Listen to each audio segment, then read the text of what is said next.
فاليوم ننجيك ببدنك لتكون لمن خلفك آية وإن كثيرا من الناس عن آياتنا لغافلون.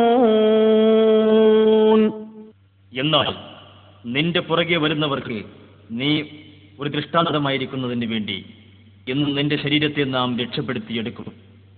തീർച്ചയായും മനുഷ്യരിൽ ധാരാളം പേർ നമ്മുടെ ദൃഷ്ടാന്തങ്ങളെപ്പറ്റി അശ്രദ്ധരാണ്. ഖുർആൻ പറഞ്ഞത് വ്യക്തമായും പുലർന്നു.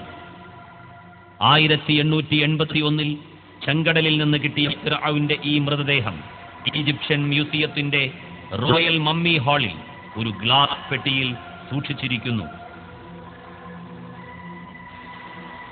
ഇതിന്റെ നീളം 202 സെന്റിമീറ്ററാണ്.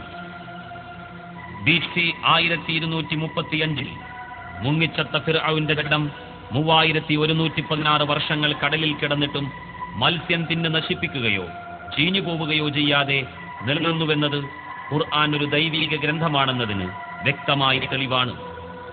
ഇതേ മ്യൂസിയത്തിലെ മറ്റു ഫറോവമാരുടെ ജഡങ്ങൾ കുടൽ ചോർത്തിക്കളഞ്ഞ് പ്രത്യേകം മരുന്ന് പുരട്ടി ശീല ചുറ്റി സൂക്ഷിക്കപ്പെട്ട മമ്മികളാണ്. എന്നാൽ ഖുർആൻ പറഞ്ഞ രാമസസ് രണ്ടാമൻ എന്ന ഫിർഔന്റെ ജഡം മമ്മിയല്ല എന്നുള്ളത് പ്രത്യേകം ശ്രദ്ധേയമാണ്.